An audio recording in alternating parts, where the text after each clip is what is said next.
शायद 90% से ज्यादा मुझे नहीं लगता कभी भी करोड़पति बन पाएंगे म्यूचुअल फंड से। 39 लाख डिसकंटिन्यू हैं, सिर्फ लोग नहीं डाल रहे पैसा, बंद कर दिया। एसआईपी क्यों बंद हो रहे हैं, क्यों लोग एसआईपी बंद करते जा रहे हैं? पिछले 6 महीने में एसआईपी का स्टॉपेज रेशियो लगभग 88% जा चुका है।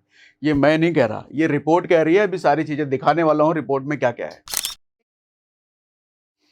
म्यूचुअल फंड में लोगों का इंटरेस्ट क्यों बढ़ रहा, क्यों घट रहा है, क्यों लोग पीछे हट रहे हैं म्यूचुअल फंड एसआईपी से? जबकि इंटरनेट सोशल मीडिया पर तो हम हर जगह देखते हैं कि एसआईपी अच्छा है, एसआईपी सही है, म्यूचुअल फंड सही है, करना चाहिए। इनफैक्ट हमने भी न जाने कितने वीडियो में आपको कहा होगा कि म्यूचुअल फंड क्यों करना चाहिए, क्यों लॉन्ग टर्म इन्वेस्टमेंट अच्छा है। लेकिन अगर सच में अच्छा है तो ये नंबर लगातार क्यों गिर रहा है? 88% स्टॉपेज रेशियो क्यों है? स्टॉपेज रेशियो समझ रहे हैं ना, बंद होने का रेशियो, एसआईपी रोकने का रेशियो। लोग क्यों रोक रहे हैं, ऐसा हो क्या रहा है? सवाल तो बात करेंगे, सवाल के जवाब पे बात करेंगे, लेकिन सवाल के जवाब में एक और चीज निकलेगी। 90% लोग, वो हम कहते हैं ना म्यूचुअल फंड से बनो करोड़पति, 1,000 रुपए इन्वेस्ट करके 25-30 साल 35 साल में करोड़ बन जाते हैं। मुझे ऐसा लगता है, ये मेरा डेटा है, शायद 90% से ज्यादा मुझे नहीं लगता कभी भी करोड़पति बन पाएंगे म्यूचुअल फंड से। जो लोग 1,000 2,000 5,000 इन्वेस्ट कर रहे हैं कभी भी नहीं बन पाएंगे। ऐसा क्यों बोल रहा हूं मैं? क्या कारण हो सकता है? म्यूचुअल फंड में तो बन ही जाएंगे करते रहे तो। सवाल यही है कि करते रहें। आता हूं, अभी उस पर आता हूं। अच्छा, एक डेटा आपके साथ शेयर करता हूं। 1993 में पहली बार एसआईपी शुरू हुआ था, और एसआईपी जब शुरू हुआ था उस टाइम पे एयूएम था, मतलब एसेट अंडर मैनेजमेंट, जो टोटल पैसा था भारत में म्यूचुअल फंड कंपनियों को सब मिला करके, लगभग 47,000 करोड़। आज 2024 में है ये 68 लाख करोड़। वो 47,000 करोड़ था, ये 68 लाख करोड़ है। तो देखो, इजाफा तो बहुत है, पैसा तो बहुत आया है म्यूचुअल फंड में। लेकिन पिछले 6 महीने में ऐसा क्या हुआ है जो लगातार गिरता जा रहा है रेशियो? और 90% लोग क्यों फेल हो जाएंगे करोड़पति बनने से? म्यूचुअल फंड में नहीं बन पाएंगे वो करोड़पति। ऐसा क्यों बोल रहा हूं, ये भी बात करते हैं। देखो, कुछ चीजें पहले आपको दिखाता हूं। ये देखो भैया, मनी कंट्रोल पर ये रिपोर्ट है, पूरी अलग अलग जगहों पर है।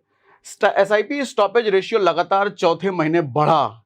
स्टॉपेज रेशियो बढ़ा है, स्टॉप करने का, जो लोग एसआईपी स्टॉप कर रहे हैं वो चौथे महीने नंबर बढ़ चुका है। इसका मतलब है कि शेयरों में निवेशकों की दिलचस्पी घट रही है म्यूचुअल फंड में। ऐसा क्यों हो रहा है? अच्छा, यहां देखना, नवंबर में सिर्फ स्टॉपेज रेशियो बढ़ के 79% जा चुका है, और यही पिछले 6 महीने का 88% जा चुका है। अभी नीचे लिखा हुआ, भी दिखाता हूं आपको। देखो, कुछ चीजें ध्यान से समझिएगा, बड़े ध्यान से। आप अगर एसआईपी इन्वेस्टर हो, एसआईपी इन्वेस्टमेंट करने का प्लान है, जो भी है, तो आपको बहुत ध्यान से ये चीज समझनी पड़ेगी, क्योंकि SIP short term investment is not good for short term investment. मैं तो कहता हूं 1-2 साल के लिए अगर आते हो तो एसआईपी मत करो, बेकार है, फालतू है, फिर 2 कौड़ी की चीज है। एफडी बहुत बढ़िया चीज है अगर 1-2 साल में करना है तो। एसआईपी लॉन्ग टर्म की चीज है। लॉन्ग टर्म में आपको जो एसआईपी दे सकता है, शायद कोई दूसरा इंस्ट्रूमेंट नहीं दे सकता है। तो इसलिए ध्यान से समझने की जरूरत है अभी जो हम बात कर रहे हैं। देखो, ये क्या कह रहा है कि नवंबर में ये रिकॉर्ड ऊंचाई के करीब पहुंच चुका है। एसआईपी स्टॉपेज रेशियो का मतलब किसी एक महीने में डिसकंटिन्यू या एक्सपायर्ड सिप है। सिर्फ डिसकंटिन्यू का मतलब समझिएगा, मतलब मैं पैसा डाल रहा हूं हर महीने, एक तो मेरा मन हुआ नहीं आपने डालेंगे, बंद कर दिया मैंने। एक्सपायर्ड का मतलब 2-3 महीने से डाला ही नहीं है तो एक्सपायर हो गया। प्लस शायद ये भी हो सकता है कि एसआईपी अपना कंप्लीट हो गया, मतलब 20 साल से डाले जा रहे हैं, हो गया अपना कंप्लीट पीरियड, वो भी हो सकता है। लगातार चौथे महीने सिप स्टॉपेज रेशियो बढ़ा है। नंबर कहां गया? हाँ, ये रहा नंबर। M5 का डेटा है ये, association of mutual fund in India. क्या कह रहे हैं ये कि नवंबर में 49 लाख नए एसआईपी अकाउंट्स रजिस्टर्ड हुए हैं। 49 लाख नए? मैं बात कर रहा हूं घटने की। हाँ जी, घटा है ये। कैसे? ये कह रहे हैं अक्टूबर के मुकाबले 63 लाख कम हैं। मतलब अक्टूबर में 63 लाख इससे ज्यादा था, तो अब ये अक्टूबर के मुकाबले कम है। नवंबर में सिर्फ डिसकंटिन्यूएशन बढ़ के 39 लाख पहुंच चुका है। 39 लाख डिसकंटिन्यू हैं, सिर्फ लोग नहीं डाल रहे पैसा, बंद कर दिया। ये अक्टूबर में 38 लाख के मुकाबले ज्यादा है। इससे नवंबर का सिप स्टॉपेज रेशियो बढ़ के 79% जा चुका है। अच्छा, ये बात ध्यान से सुनिएगा, ये मई के 88% के ऑल टाइम हाई के बाद सबसे ज्यादा है। मतलब मई में सबसे ज्यादा सिप स्टॉपेज रेशियो था 88%, और ये इस वक्त उसको भी क्रॉस कर चुका है। अब ध्यान से समझिएगा एक चीज, बहुत इंपॉर्टेंट चीज, डायरेक्ट प्लान लें, रेगुलर प्लान लें, किस में ज्यादा पैसा बनेगा? अभी इसकी क्लैरिटी देखो, समझ में आएगा आपको। यहाँ पे कहाँ गया, कहाँ गया, कहाँ गया, कहाँ गया, कहाँ गया, हाँ ये रहा गिरावट। हाँ, आनंद राठी वेल्थ के डिप्टी सीईओ फिरोज अजीज का कहना है कि सिप स्टॉपेज रेशियो में इजाफा से चिंतित होने की जरूरत नहीं है, क्योंकि उन्होंने कहा कि डायरेक्ट और रेगुलर सिप में बड़ा फर्क है। ध्यान दीजिएगा, ये कह रहे हैं कि डायरेक्ट सिप में टेक्नोलॉजी की बड़ी भूमिका होती है। हमें से ज्यादा लोग क्या करते हैं, मोबाइल, कोई भी एंजल हो गया, ग्रो हो गया, पेटीएम हो गया, कुछ भी खट खट खट खट खट खट एसआईपी शुरू कर दिया। ये कह रहे हैं कि डायरेक्ट एसआईपी जो कर रहे हैं, दो प्लान होते हैं ना, डायरेक्ट प्लान जो हम करते हैं मोबाइल से, वो डायरेक्ट प्लान हो गया। रेगुलर प्लान क्या हुआ, जो हम किसी एजेंट की मदद से करते हैं। वो एजेंट आपका कोई जानने वाला हो सकता है, कोई मौसी का लड़का हो सकता है, या कोई बैंक हो सकता है, या इंश्योरेंस कंपनी वाला हो सकता है, कोई हो सकता है। आनंद राठी के सीईओ फिरोज अजीज का ये कहना है कि डायरेक्ट प्लान सबसे ज्यादा बंद हुए हैं, डायरेक्ट प्लान में इन्वेस्टमेंट करने वाले लोग सबसे ज्यादा पीछे हटे हैं। इसका एक बड़ा कारण क्या होता है, साइकोलॉजी का खेल है बेसिकली। देखो, दोनों पैसा तो जा तो म्यूचुअल फंड में ही रहा है, लेकिन जो लोग डायरेक्ट प्लान में इन्वेस्टमेंट करते हैं, मतलब खुद से करते हैं, उनकी एक आदत होती है, खुजली होती है रोज चेक करने का। बढ़ रहा है तो बहुत बढ़िया, और अगर घट रहा है तो वो टेंशन और तनाव का कारण बढ़ता है। जब आदमी रोज अपना इन्वेस्टमेंट चेक करता है, अभी 3 महीने से मार्केट खराब है, उसको गिरती हुई चीज मिलेगी। जब अभी दिखाऊंगा, वो सब आपको डेटा खोल के दिखाऊंगा। जब लगातार गिरते हुए दिखता है तो उसके दिल की धड़कनें बंद होती है, तो क्या करेगा वो, अभी छोड़ देते हैं, अभी इस महीने पैसे नहीं डालेंगे, अगले महीने भी मार्केट गिर रहा है, लाल लाल दिख रहा है, नहीं डालेंगे। अरे ऐसे सिप थोड़ी होता है, 1 करोड़ का रिटर्न ऐसे थोड़ी बनेगा चाचा। आओ दिखाता हूँ एक चीज, ये एसआईपी कैलकुलेटर मैंने खोल रखा है। एसआईपी कैलकुलेटर में मैं कह रहा हूँ 1000 रुपये पर मंथ अगर हम डाल रहे हैं, 15% का CAGR अगर मैं मानूं, वैसे 5 साल का पीरियड मैंने लिया है, लेकिन 5 साल में 15% कहना ठीक नहीं है। शॉर्ट टर्म में CAGR 15 नहीं बनेगा, लेकिन चलो मैंने ले लिया आपको खुश करने के लिए। 79,000 रुपये का तकरीबन टोटल रिटर्न बन रहा है।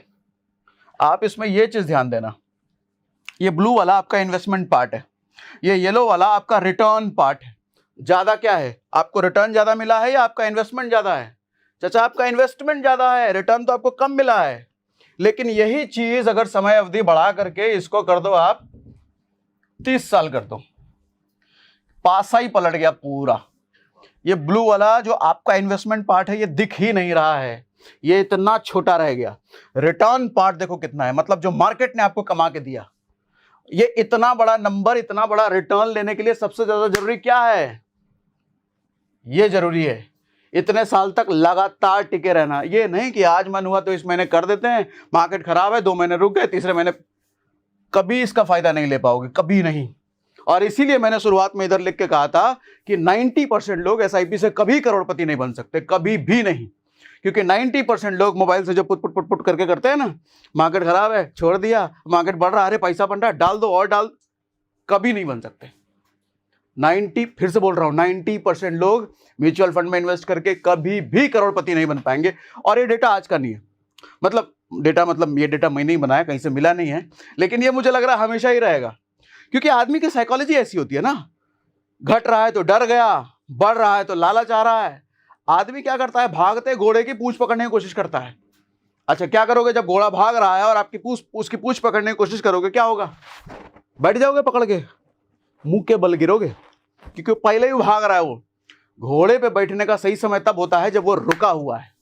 ऐसे ही मार्केट, बाजार, म्यूचुअल फंड जब भाग रहा है, ग्रीन ग्रीन सब कुछ चल रहा है, वो समय नहीं होता इन्वेस्ट करने का।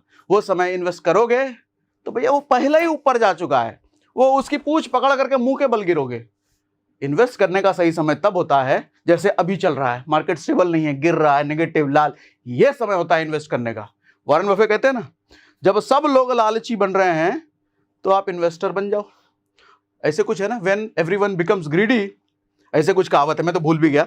मतलब समरी ये निकलता है कि जब सब लोग ग्रीडी हो रहे हैं, मतलब सब लोग पैसा डाल रहे हैं, तो आप रुक जाओ, आप मत डालो। मैक्सिमम लोग पैसा कब डालते हैं? जब मार्केट ग्रीन ग्रीन दिख रहा है, भाग रहा है, दौड़ रहा है, तब डालते हैं। वो समय रुकने का होता है, वो समय देखने का होता है।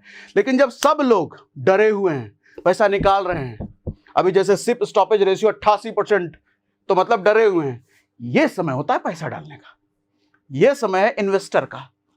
दौड़ते घोड़े की पूंछ नहीं पकड़नी, घोड़े पे बैठने का समय तब है जब घोड़ा रुका हुआ है, या तो रुका हुआ है या बैठा हुआ है, वो समय अभी की बात कर रहा हूं मैं। ठीक है, समझा पा रहा हूं मैं? मजा आ रहा है? कमेंट बॉक्स में लिख के बताइए मजा आ रहा है कि नहीं मजा आ रहा है, सही समझा पा रहा हूं? अच्छा, अब और कुछ चीजें मैं आपको दिखाता हूं। कहां थे भैया? कभी कभी मैं भटक जाता हूं। डायरेक्ट प्लान और रेगुलर प्लान पर हम थे। ये कह रहे हैं कि डायरेक्ट प्लान सबसे ज्यादा बंधु हैं, सबसे ज्यादा रुके हुए हैं। आदमी क्या होता है कि खुद से कर रहा है, डेली ट्रैक कर रहा है, नेगेटिव रिटर्न उसको दिख रहा है, अपना डाला हुआ पैसा घटता हुआ दिख रहा है। देखो, दो चीजें होती है। एक तो मान लो मेरा कैपिटल 5,000 रुपये मैंने डाला है, 5,000 का मेरा 7,000 रुपये हो चुका है, मतलब 2,000 रुपये मुझे एक्स्ट्रा मार्केट से मिल गए। वो जो 2,000 एक्स्ट्रा मिला है, अगर वो 500 रुपये घट करके 6500 हो जाए तो बहुत ज्यादा तकलीफ नहीं होती है। 6,000 हो जाए तो बहुत ज्यादा तकलीफ नहीं होती है। दिल पे पत्थर तब पड़ जाता है जब मेरा कैपिटल 5,000 का 4900 हो जाए, 4800 हो जाए, 4500 हो जाए, तब आदमी का दिमाग खराब हो जाता है। तब रुकना बहुत मुश्किल है। तब कहता है मार गोली भाड़ में जाए, म्यूचुअल फंड सही है कि नहीं, निकालो पैसा जो बचा हुआ है। ये सबसे ज्यादा परेशानी का कारण बनता है। और अरे यही टाइम तो होता है और डालने का। सही कह रहा हूं सर? तो अच्छा, रेगुलर क्यों बेटर है? ये कहना है कि रेगुलर बेटर है कि नहीं बेटर है, वो आप डिसाइड करो। मैं कह रहा हूं कि रेगुलर में प्लान डिसकंटिन्यू का रेशियो कम है। क्यों कम है? क्योंकि रेगुलर प्लान किसी ना किसी एजेंट की मदद से होती है। कोई मौसी का लड़का करा के गया है आपका, कोई बैंक वाला करा के गया है, कोई इंश्योरेंस वाला करा के गया है। आप तुरंत उसको फोन करोगे जब आपका पोर्टफोलियो रेड हो रहा है तो, अरे ये गिर रहा है, तुम कहां पैसा फंसवा दिए। वो आपको समझाता है, बताता है, जैसे मैं बता रहा हूं, तो आपको लगता है हाँ बात तो सही है, रुकते हैं। तो वहां कोई कंसल्टेंट होता है, वहां कोई गाइड करने वाला होता है, वहां कोई आपके बुरे समय में कंधे पे हाथ रखने वाला होता है, तो आप रुकते हो। और उस रुकने का नतीजा क्या होता है?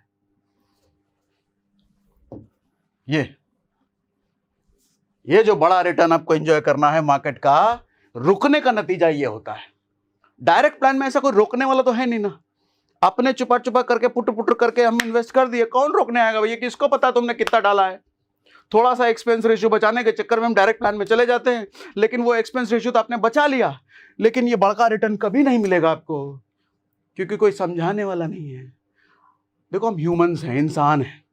हमारा जब बुरा वक्त आए ना, हम कितने बड़े साइंटिस्ट, कितने बड़े इंटेलिजेंट, कितने बड़े फिलोसफर क्यों ना हो, बुरे समय में कंधे पे किसी का हाथ चाहिए। जब घबराहट होती है ना, कोई चाहिए हमको बोलने के लिए, भगत टेंशन मत ले, मैं हूं तेरे साथ।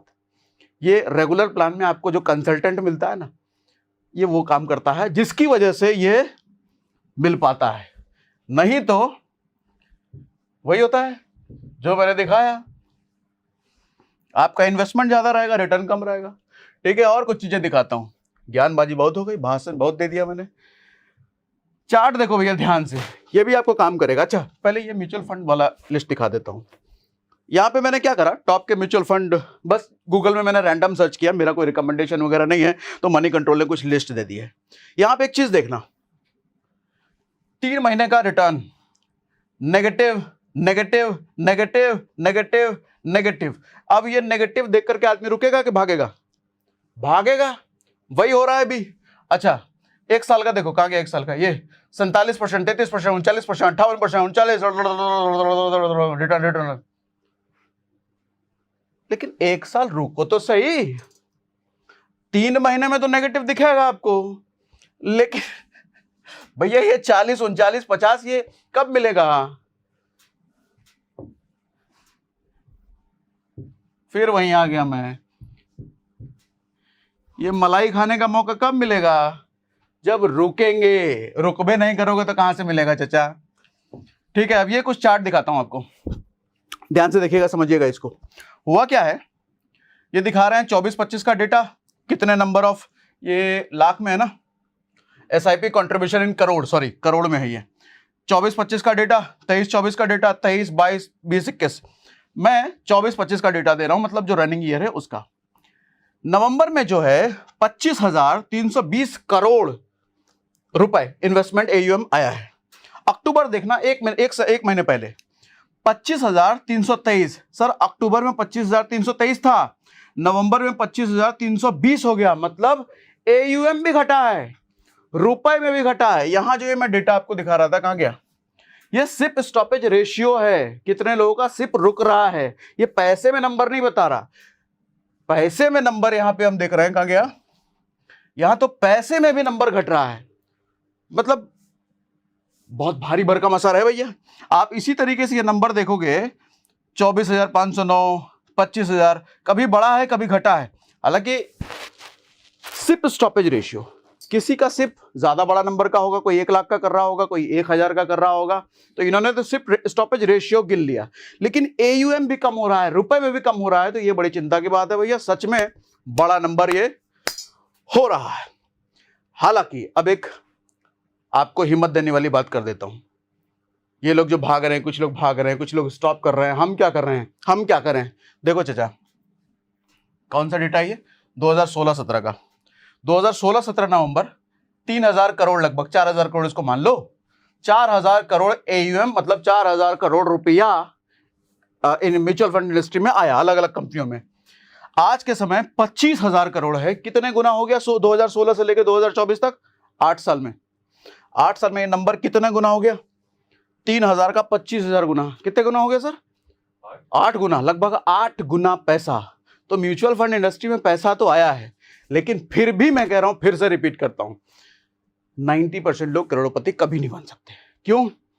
भागेंगे जाएंगे, जाएंगे भागेंगे, कभी घबराएंगे, खुश होंगे, नाराज होंगे, ऐसे थोड़ी चलता है भैया। इन्वेस्टमेंट में, इन्वेस्टमेंट खेल होता है कंसिस्टेंसी का, लगातार बने रहने का, लंबे समय तक बने रहने का, धूप हो छांव हो बने रहना है, बरसात हो ठंडी हो बने रहना है। लेकिन आदमी क्या करता है, धूप हो रहा है तो घर में भागो, है अच्छा मौसम हुआ तब बाहर निकलो, ऐसा नहीं चलता है इन्वेस्टमेंट। इन्वेस्टमेंट में बने रहना पड़ेगा, कंसिस्टेंटली बने रहना पड़ेगा। बात समझ में आई? और अगर मजा आया तो मुझे कमेंट बॉक्स में लिख के बताइए, क्या समझाया गुरु, ऐसा लिख के बताइए तो ठीक है। बाकी स्टॉक मार्केट में इन्वेस्ट करने का प्लान वगैरह हो, अगर नहीं करा हो तो हमने डीमैट अकाउंट का लिंक हम डिस्क्रिप्शन में हमारा रहता ही हमेशा, आप वहां से इन्वेस्टिंग कर सकते हो। ठीक है, मजा आया? कोई सवाल आपका? कोई सवाल सर?